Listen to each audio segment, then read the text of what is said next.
ഉക്രൈന്റെ ആക്രമണത്തിൽ നഷ്ടപ്പെട്ടു പോയ അന്തസ്സ് തിരിച്ചുപിടിക്കാൻ പുടിൻ നടത്തിയ ക്രൂരത ലോക മനസാക്ഷിയെ നടുക്കുന്നതാണ്. രാത്രിയുടെ മറവിലാണ് യുക്രൈനു നേരെ റഷ്യ ശക്തമായ രീതിയിൽ തിരിച്ചടി നൽകിയത്. ഡ്രോൺ ആക്രമണത്തിൽ 1 വയസ്സുള്ള കുട്ടിയും അമ്മയും മുത്തശ്ശിയും അടക്കം 5ഓളം പേരാണ് കൊല്ലപ്പെട്ടത്. വടക്കൻ യുക്രൈൻ നഗരമായ പ്രൈലുക്കിയിലാണ് വ്യാഴാഴ്ച രാത്രി 5 പേർ കൊല്ലപ്പെട്ടത്.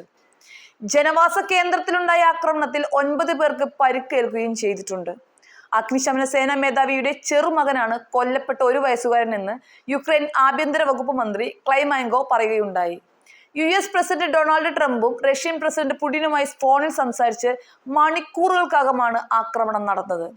ഞായറാഴ്ച റഷ്യയുടെ സൈനിക താവളങ്ങൾക്ക് നേരെ യുക്രൈൻ നടത്തിയ ഞെട്ടിപ്പിക്കുന്ന ഡ്രോൺ ആക്രമണങ്ങൾക്ക് തങ്ങൾ പക വീട്ടുമെന്ന് പുടിൻ ട്രംപിനോട് പറയുകയുണ്ടായി. പുടിനുമായി 75 മിനിറ്റ് സംസാരിച്ചെങ്കിലും സമാധാനത്തിന് വഴിയൊരുക്കാൻ പോകുന്നതായിരുന്നില്ലെന്ന് ട്രംപ് വ്യക്തമാക്കുകയുണ്ടായി. തലസ്ഥാനമായ കീവിന് 100 കിലോമീറ്റർ കിഴക്ക് ഏകദേശം 50,000 പേർ താമസിക്കുന്ന നഗരമാണ് പ്രൈലുക്കി. ഇവിടെ പറയത്തക്ക സൈനിക താവളങ്ങളൊന്നുമില്ല. അതുകൊണ്ട് തന്നെ റഷ്യക്ക് കാര്യങ്ങൾ എളുപ്പമാവുകയായിരുന്നു.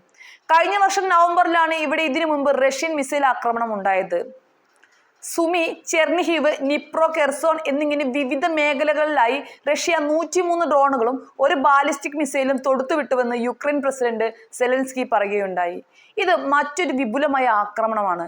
റഷ്യക്കെതിരെ സാധ്യമായ ഏറ്റവും ശക്തമായ ഉപരോധം ഏർപ്പെടുത്താൻ മതിയായ കാരണവുമാണെന്നാണ് സെലൻസ്കി പറഞ്ഞത്. തെക്കൻ യുക്രൈനിലെ കെർസോണിൽ സർക്കാർ ഓഫീസുകൾ റഷ്യൻ ബോംബാക്രമണത്തിൽ തകർന്നതിന്റെ ചിത്രങ്ങൾ സെലൻസ്കി പങ്കുവെക്കുകയുണ്ടായി. 2 തവണ ബോംബാക്രമണം നടത്തിയതായും കരുതിക്കൂട്ടിയുള്ള ആക്രമണമാണിതെന്നും സെലൻസ്കി പറയുന്നുണ്ട്. യുദ്ധം ആരംഭിച്ചതിനു ശേഷം 632ാമത്തെ കുട്ടിയെയാണ് തങ്ങൾക്ക് നഷ്ടമാവുന്നതെന്ന് അദ്ദേഹം ട്വീറ്റ് ചെയ്യുന്നുണ്ട്. അമേരിക്കയുടെ വെടിനിർത്തൽ നിർദ്ദേശം അംഗീകരിച്ച സെലൻസ്കി പുടിനെ നേരിട്ട് കാണാമെന്ന് സമ്മതിച്ചിരുന്നു.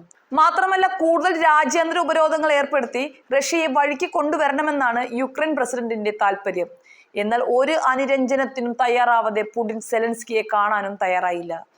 യുക്രൈന്റെ ഉന്നത ഉപദേഷ്ടാവ് ആൻഡ്രി യെർമാർ കഴിഞ്ഞ ദിവസം വാഷിംഗ്ടണിലെത്തി മുതിർന്ന അമേരിക്കൻ അധികൃതരെ കണ്ട് റഷ്യയ്ക്ക് മേൽ കൂടുതൽ സമ്മർദ്ദം ചെലുത്തണമെന്ന് ആവശ്യപ്പെട്ടിരുന്നു.